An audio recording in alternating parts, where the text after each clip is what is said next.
अस्सलाम एवरीवन, कैसे हैं? उम्मीद है कि आप सब लोग खैरियत से होंगे। Welcome to my channel learn with day. इस वीडियो में हम फाइनेंशियल मैनेजमेंट का जो है सेक्शन वो कवर करेंगे, जिसमें हम कैपिटल बजटिंग को देखेंगे। उसके बाद कैपिटल बजटिंग टेक्निक्स हैं, हमारे पास डिफरेंट फाइनेंशियल रेशोज हैं। उसके अलावा हम जो कैश फ्लो एस्टिमेशन है, ये चीज़ें कवर करेंगे।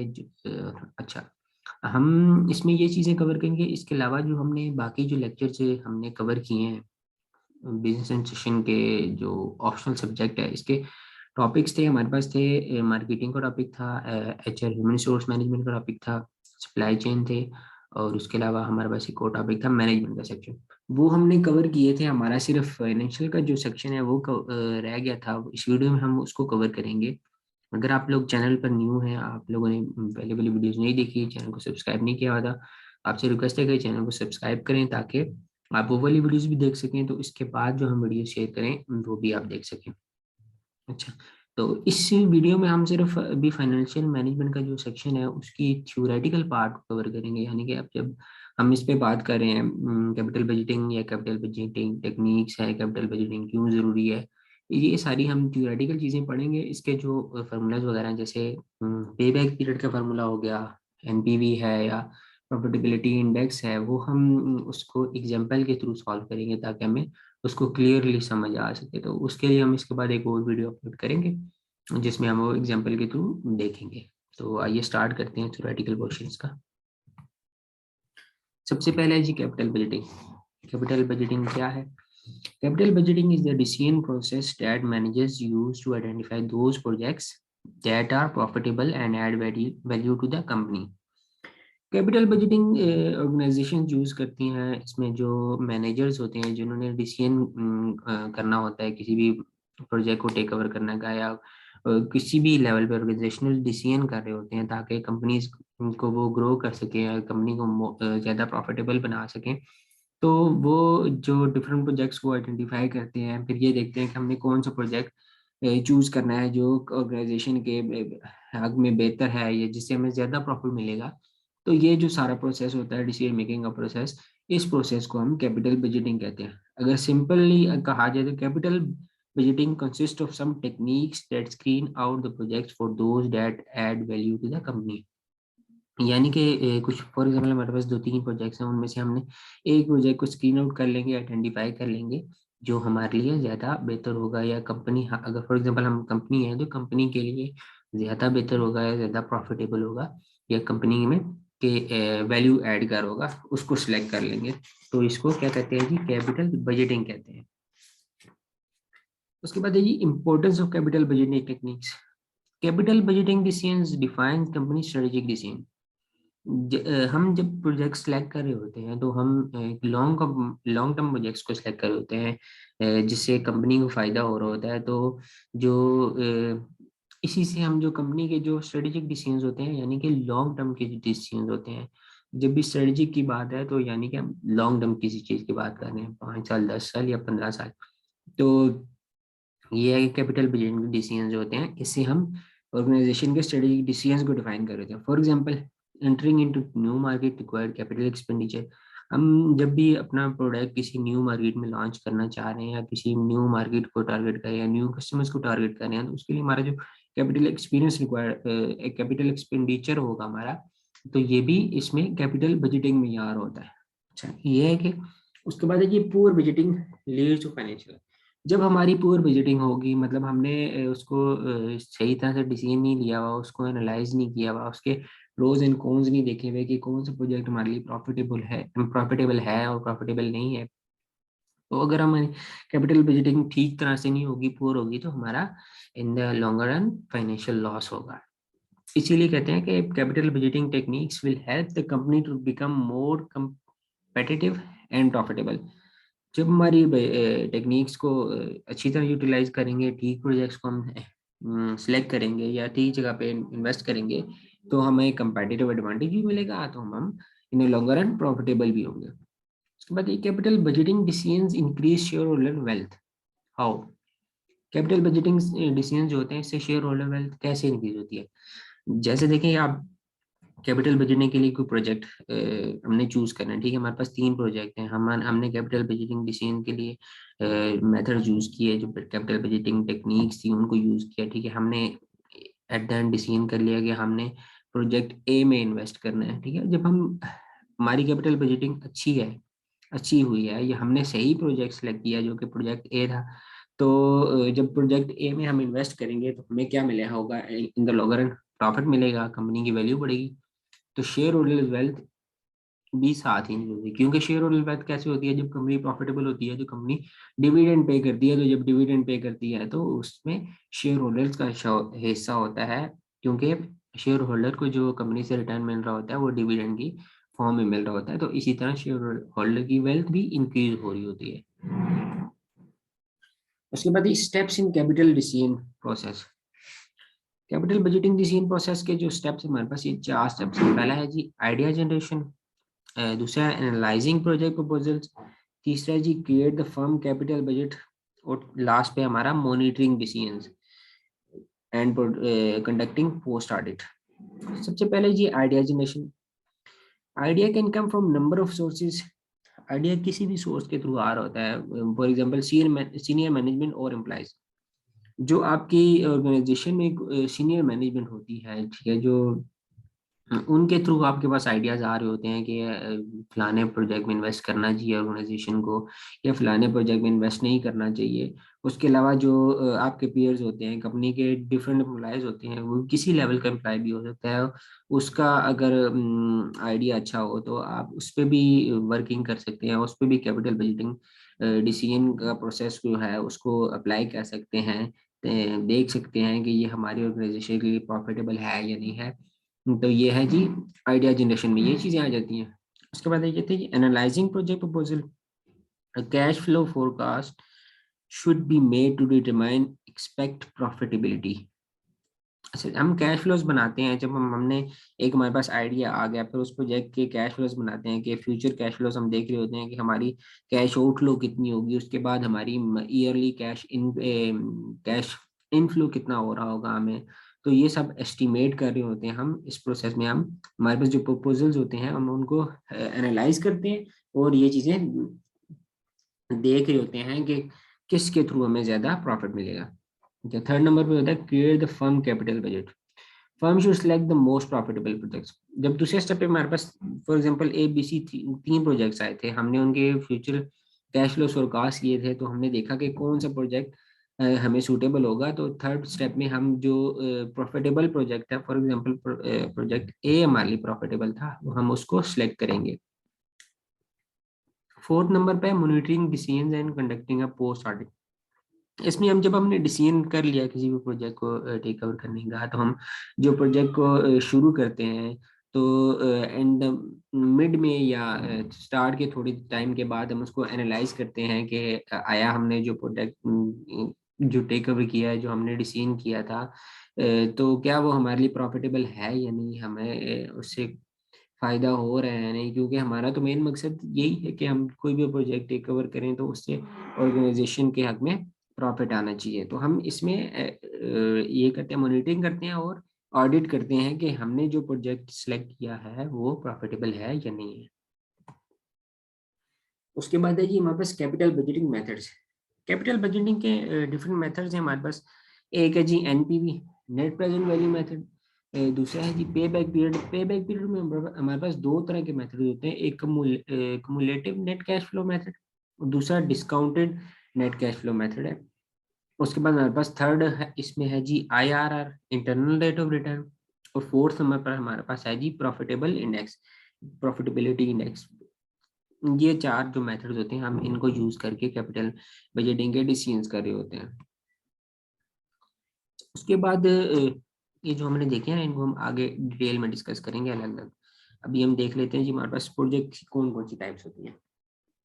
हमारे पास प्रोजेक्ट की 2 टाइप्स होती हैं, एक इंडिपेंडेंट प्रोजेक्ट होती हैं, सॉरी प्रोजेक्ट्स होते हैं, और एक म्यूचुअली एक्सक्लूसिव प्रोजेक्ट्स होते हैं।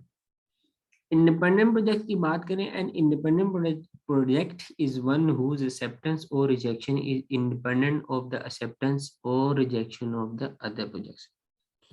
फॉर एग्जांपल हमारे पास 2 प्रोजेक्ट्स हैं ए एंड बी। इनको अगर हम देखें, इंडिपेंडेंट की एग्जांपल हम देखें तो ए एंड बी प्रोजेक्ट्स दोनों ऐसे प्रोजेक्ट्स हैं, अगर हम ए को एक्सेप्ट करें तो उसका इफेक्ट बी पर नहीं आएगा, यानी कि हमारे लिए लाजमी नहीं है कि हम बी को भी एक्सेप्ट करें तो ही हम ए को एक्सेप्ट कर सकते हैं, या हम ए को एक्सेप्ट करें तो बी को एक्सेप्ट नहीं कर सकते। मतलब कि ये एक दूसरे पे इंडिपेंडेंट हो रहे होते हैं, ठीक है। अच्छा, उसके बाद आता है जी mutually exclusive projects. Mutually exclusive mean that if one project is accepted then other must be rejected. For example इसी में भी प्रोजेक्ट ए और बी की बात करते हैं, अगर हम प्रोजेक्ट ए को टेक ओवर करते हैं तो हमें प्रोजेक्ट बी को हर हाल में रिजेक्ट करना पड़ेगा, क्योंकि ये म्यूचुअली एक्सक्लूसिव है, मतलब एक दूसरे पर डिपेंडेंट है, कि मतलब ए को करेंगे तो दूसरे को रिजेक्ट करना पड़ेगा, या दूसरे को एक्सेप्ट करेंगे तो पहले को रिजेक्ट करना पड़ेगा। इसी उसके अपोजिट इंडिपेंडेंट में हमारे पास ये नहीं था, इंडिपेंडेंट में हमारी मर्जी थी, हम एक दोनों को चूज करें या ए को चूज करें, बी को चूज करें, या दोनों को रिजेक्ट कर दें हम, मतलब उन दोनों का एक दूसरे पर डिपेंडेंस नहीं थी। म्यूचुअली एक्सक्लूसिव में एक दूसरे पर डिपेंडेंट हो रहे होते हैं, हमें चॉइस करनी पड़ती है, ए को चूज करें या बी को चूज करें। उसके बाद हमारे पास जो थी, हमारे पास कैपिटल बजटिंग मेथड जो थे, सबसे पहले नंबर पर हमारे पास NBV, net present value.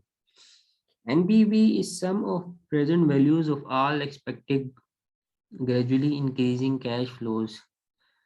Cash inflows. अच्छा, एनपी का फार्मूला है जी कैश CF0, ये जो है ना CF0, ये हमारे पास कैश आउटफ्लो होता है। उसके बाद हमारे पास फर्स्ट ईयर का कैश फ्लो, सेकेंड ईयर का कैश फ्लो, इसी तरह हमारे पास फॉर एग्जांपल हमारे पास n ईयर्स हैं तो CFN मतलब n ईयर्स तक के कैश फ्लोज। इसको हम 1+r⁻1 1+r⁻2, यानी कि ये जो 1 2 और n है, ये हमारे पास ईयर है। इसमें देखें हमारे पास फर्स्ट ईयर के कैश फ्लोज है ना, हम इसको डिस्काउंट कर रहे होते हैं, जो हमारे पास डिस्काउंट रेट होता है। अच्छा, इसमें भी सेकंड ईयर का है तो स्क्वायर टू आ गया, स्क्वायर आ गया सॉरी। तो ये हमारे पास एन टाइम्स है, मतलब n ईयर्स हैं, तो हमने यहाँ पर n रखा है। जैसा कि ऊपर बात किया, CF0 indicates the cash outflow capital expenditure, जो कि हमारा माइनस में हमें हमेशा जो CF0 होता है हमारा फर्स्ट स्टार्ट में जो होता है वो आउटफ्लो हो रहा होता है, तो आउटफ्लो हमेशा हम माइनस में लिखते हैं। अच्छा, उसके बाद CF1 and CF2 indicates the after tax cash flow inflows, जो हमारे पास कैश इनफ्लोज आ रहे हैं, प्रॉफिट आ रहे हैं, यानी कि the value of CF0 will always be negative, ये ऊपर बात की हमने, because it shows the company investment on the project, क्योंकि ये हमारी जेब से जा रहे होते हैं, हमारे पास आ नहीं होते। जो चीज़ आ रही है हमारे पास वो पॉजिटिव में है, जो जा रही है वो हमसे नेगेटिव में है। पॉजिटिव इसकी इंटरप्रिटेशन कैसे करते हैं हम? Positive NPV indicates profit accept the project. A positive NPV project is expected to increase shareholder wealth। जब हमारे पास जिस प्रोजेक्ट की NPV पॉजिटिव है तो हम उस प्रोजेक्ट को एक्सेप्ट करते हैं, तो जब हम प्रोजेक्ट को एक्सेप्ट करेंगे जाहिर सी बात है हमारे पास प्रॉफिट आएगा, तो इन the longer run share holders की जो वेल्थ है वो भी मैक्सिमाइज होगी। दूसरे नंबर पर अगर हमारे पास एनपीवी नेगेटिव होती है तो इसका मतलब है कि हमारे पास लॉस है, लॉस हो रहा है, हम प्रोजेक्ट को रिजेक्ट करेंगे, और इसका ये मतलब है कि अगर हम इस प्रोजेक्ट को टेक ओवर करेंगे तो इससे हमारी जो शेयर होल्डर वेल्थ है वो डिक्रीज करेगी। इसीलिए जिन प्रोजेक्ट्स की एनपीवी नेगेटिव होती है हम उन प्रोजेक्ट्स को एक्सेप्ट नहीं करते, और जिनकी पॉजिटिव होती है हम सिर्फ उनको एक्सेप्ट करते हैं। अच्छा, ये हम एनपीवी का जो मेथड है ये क्यों यूज करते हैं बाकी जो मेथड्स की निस्बत? जो प्रॉफिटेबिलिटी इंडेक्स है या पे बैक पीरियड है उसकी निस्बत हम एनपीवी को क्यों यूज करते हैं? हम इसलिए यूज करते हैं कि एनपीवी कैश फ्लोज को यूज करता है, ठीक है, कैश फ्लो, इसके अलावा भी हमारे पास डिविडेंड पेमेंट की बात हो, कैपिटल बजटिंग प्रोजेक्ट्स हो, या पेमेंट ऑफ कॉर्पोरेट इंटरेस्ट, जब हमने इंटरेस्ट पे कर रहे हैं तो उसके लिए हमारे पास कैश फ्लोज यूज हो रहे होते हैं, इसका एक ये फायदा है। अच्छा, दूसरे नंबर पर ये है कि ये जो एनपीवी है ये कैश फ्लोज को यूज करता है, बल्कि जबकि दूसरे जो है हमारे पास पे बैक पीरियड है या प्रॉफिटेबिलिटी इंडेक्स है वो किसी टाइम के बाद उसको इग्नोर करते हैं। फॉर एग्जांपल पे बैक की पीरियड की बात करो तो फॉर एग्जांपल हमारा जो पे बैक पीरियड है फॉर एग्जांपल 3.5 ईयर तक हमारी जो कैश आउटफ्लो है वो रिकवर हो जाता है। उसके बाद के जो कैश फ्लोज हैं उसको तो वो इग्नोर करता है, उससे तो हमें हो सकता है बाद में फिर हमें नेगेटिव कैश फ्लोज आ रहे हो हमारे पास। उसके अलावा थर्ड नंबर पर है NPV discounts the cash flows properly. इसमें हम प्रॉपर डिस्काउंट करते हैं कैश फ्लोज को, इंटरेस्ट रेट को यूज करते हैं, जबकि अदर जो है हमारे पास प्रॉफिटेबिलिटी इंडेक्स है या पे बैक पीरियड है, उसमें के टाइम वैल्यू ऑफ मनी को इग्नोर किया जाता है, उसके लिए मतलब उसको यूज नहीं किया जाता कैश फ्लो को हैंडल करने के लिए, ये कैश फ्लो को एस्टिमेट करते वक्त। दूसरे नंबर पर हमारे पास है pay back period. Pay back period क्या है? It is defined as the expected number of years required to recover the original investment और इनिशियल इन्वेस्टमेंट। ये भी एक कैपिटल बजटिंग मेथड है जिससे हम प्रोजेक्ट को देखते हैं। इससे हम ये देखते हैं कि कितने एक्सपेक्टेड टाइम में या एक्सपेक्टेड नंबर ऑफ इयर्स में हमारी जो कैश आउटफ्लो है, जो हमने इनिशियली इन्वेस्ट की थी, फॉर एग्जांपल जो हमारा CF0 था, कैश नेगेटिव कैश फ्लो था, वो कितने टाइम में रिकवर हो सकता है। तो उसके लिए हम पे बैक पीरियड का जो मेथड है वो यूज करते हैं। अच्छा, इसके लिए दो प्रोजेक्ट्स हमने स्टार्ट में बात की, एक कम्युलेटिव होती है, दूसरी कौन सी होती है? Discounted cash flow. कम्युलेटिव में जो होती है वो पे बैक पीरियड फाइंड करते वक्त वो जो हमारे पास कैश फ्लोज होते हैं उनको फ्यूचर, उनके जो फ्यूचर कैश फ्लोज होते हैं, मतलब ईयर 1 2 3 4 5 के जो कैश फ्लोज होते हैं उनको डिस्काउंट नहीं किया जाता। अगर सिंपली कहा जाए तो टाइम वैल्यू ऑफ मनी को मतलब टाइम वैल्यू को, जो मनी का जो कंसेप्ट है उसको एक्सक्लूड किया जाता है, उसको अप्लाई नहीं किया जाता कैश फ्लोज पर। जबकि दूसरा जो डिस्काउंटेड कैश फ्लो अप्रोच है, उसमें जो फ्यूचर कैश फ्लोज होते हैं, ईयर 1 का कैश फ्लो है, ईयर 2 का है, 3 4 या 4 का है, फॉर एग्जाम्पल 4 ईयर्स है हमारे पास, तो उन 4 सालों के जो कैश फ्लोज होते हैं उनको प्रॉपर डिस्काउंट किया जाता है। तो अगर सिंपली देखा जाए तो इस ये कम्युलेटिव से इस तरह या ऑर्डिनरी से इस तरह डिफरेंट है कि इसमें टाइम वैल्यू ऑफ मनी को कंसीडर किया जाता है, कैश फ्लोज को प्रॉपर्ली डिस्काउंट किया जाता है। अच्छा, अगर हम देखें तो पे बैक पीरियड की जो कुछ, जैसे हमने एनपीवी की देखी थी, एनपीवी के क्या फायदे हैं, उसी तरह पे बैक की बात करें तो पे back period method is often used by large sophisticated companies when making relatively small decision. मतलब कि कोई भी ऑर्गेनाइजेशंस हैं वो स्मॉल डिसीजंस कर रहे हैं, शॉर्ट टर्म के डिसीजन हैं, मतलब 1 ईयर या 2 ईयर के डिसीजंस हैं, उसके लिए वो पे बैक पीरियड को मेथड को देख रहे होते हैं। The pay back method also has some desirable features for managerial control. तो इसके अलावा अगर मैनेजरियल कंट्रोल की बात करें या मैनेजरियल डिसीजंस कुछ मैनेजर्स ने करने हैं, उसके लिए भी वो पे बैक पीरियड का जो मेथड होता है उसको यूज कर रहे होते हैं। अच्छा, प्रॉब्लम्स विद पे back period. Pay back period का मेथड जो है, इसमें हमारे पास प्रॉब्लम्स भी हैं। दो प्रॉब्लम्स इसमें आइडेंटिफाई की गई हैं कि एक फर्स्ट है हमारे पास कि payments after the pay back period, यानी कि जब हमने देख लिया कि 10 सालों का कोई प्रोजेक्ट है हमारे पास, ठीक है, तो पे बैक पीरियड कैलकुलेट करें तो हमारे पास 3.5 ईयर या 4.5 ईयर आ जाता है।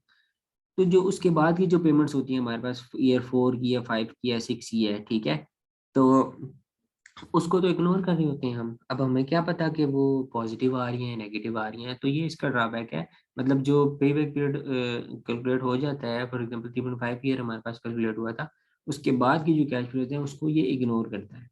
दूसरे नंबर पर इसमें है जी arbitrary standards for pay back period. इसमें ये है कि हम अपनी रैंडम चॉइसेस की बेस पे सिलेक्ट कर रहे होते हैं कि ठीक है कि हम प्रॉपर उसको जैसे कि कह सकते हैं ना कि प्रॉपर डिसीजन मेकिंग के स्टेप्स को फॉलो नहीं कर रहे होते। अगर हम डिसीजन मेकिंग की बात करें उसमें प्रॉपर स्टेप्स होते हैं ना, कि हमने पहले प्रॉब्लम को आइडेंटिफाई किया, फिर अल्टरनेटिव्स को आइडेंटिफाई किया, फिर उनको एनालाइज किया, फिर एट द एंड सेलेक्ट किया। उसी तरह हम इसमें हम प्रॉपर एनालाइज नहीं कर रहे होते, हम अपनी रैंडम चॉइसेस पे या अपनी पर्सनल विल पे देख रहे होते हैं। ये हम बाद में देख लेंगे। उसके बाद थर्ड नंबर पर है हमारे पास जी profitability index.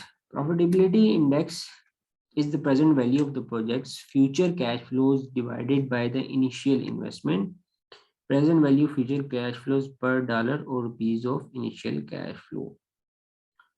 Present profitability index का फॉर्मूला है जी sum of cash flow 1 plus R raise to power T. ये हमारे पास जब हमने एनपीवी का फॉर्मूला देखा था उसमें हमारे पास सी एफ जीरो था एक, ठीक है, जो हमारे पास हमारा कैश आउटफ्लो था। इसका फॉर्मूला प्रॉफिटेबिलिटी इंडेक्स का फॉर्मूला है जी सी एफ जीरो, जो हमारा आउटफ्लो है वो डिनोमिनेटर में आ जाता है, और न्यूमिनेटर में हमारे पास जो हमारे जो बाकी ईयर्स के, फॉर एग्जांपल 5 ईयर का प्रोजेक्ट था तो 5 ईयर के जो कैश इनफ्लोज थे उनको डिस्काउंट करके उन सब का सम करके वो न्यूमिनेटर में वैल्यू आ जाती है, तो हम हमारा इससे प्रॉफिटेबिलिटी इंडेक्स फाइंड हो जाता है। अच्छा, प्रॉफिटेबिलिटी इंडेक्स की वैल्यू अगर 1 से ज्यादा है, ठीक है, मतलब पॉजिटिव में है, तो हम उस प्रोजेक्ट को एक्सेप्ट करते हैं। अगर दूसरी तरफ प्रॉफिटेबिलिटी इंडेक्स की वैल्यू 1 से कम है, यानी कि माइनस में है, तो हम उस प्रोजेक्ट को रिजेक्ट करते हैं, जैसा कि एनपीवी के केस में था। एनपीवी अगर नेगेटिव में होती है तो हम प्रोजेक्ट को रिजेक्ट करते हैं, और अगर एनपीवी पॉजिटिव होती है तो हम प्रोजेक्ट को एक्सेप्ट करते हैं, क्योंकि उससे जो शेयर होल्डर की वेल्थ है उसके वो मैक्सिमाइज होती है। लास्ट पर हमारे पास है जी इंटरनल रेट ऑफ रिटर्न, जिसको आईआरआर कहते हैं। The most important alternative to the NPV method, the internal rate of return universally known as IRR. The basis rationale behind the IRR method is that it provides a single number summarizing the merits of the project. The number does not depend upon the interest rate prevailing in the capital market. Accept the project if IRR is greater than the discounted rate. Reject the project if IRR is less than the discounted. IRR भी एक हमारे पास capital budgeting का discounting का एक method है। इसमें भी हम एनपीवी की थ्रू हम जो हमारे पास कैश फ्लोज आ रहे होते हैं हम उनको डिस्काउंट कर रहे होते हैं, लेकिन इसमें एक डिफरेंस है कि जो हमने लास्ट पे बात किया, accept the project if IRR is greater than discounted. जो हम डिस्काउंटेड यूज किया था, हमने जिसके डिस्काउंट करके एनपीवी फाइंड किया था, अगर उसके अलावा जो आईआरआर है वो उससे बड़ा हो तो हम उस प्रोजेक्ट को एक्सेप्ट करते हैं, और reject the project if IRR is less than discount. अगर उस डिस्काउंट रेट से जो हमारा आईआरआर है वो लेस है तो हम उस प्रोजेक्ट को रिजेक्ट कर देते हैं। ये भी ऊपर वाली चीज वही है, लिखी हुई है नीचे भी।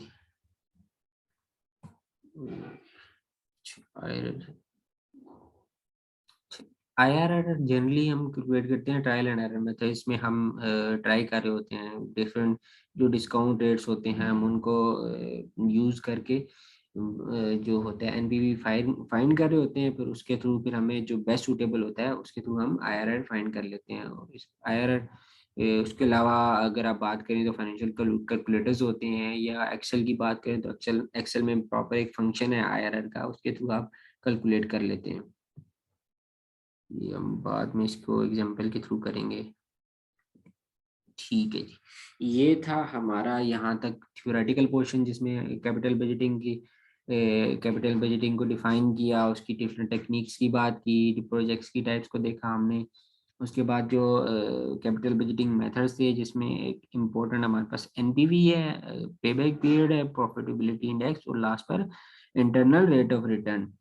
इनकी थ्योरेटिकल पोर्शन तो हमने कवर कर लिया, फार्मूलाज भी देख लिए। अब हम इसके बाद जो वीडियो है उसमें हम इसको एग्जांपल्स के थ्रू हम एनपीवी की, आईआरआर की, प्रॉफिटेबिलिटी इंडेक्स हो गया, और पे बैक पीरियड की वैल्यूज को फाइंड करेंगे, फिर उसको इंटरप्रेट कैसे करने हैं हम उस पर भी डिस्कशन करेंगे।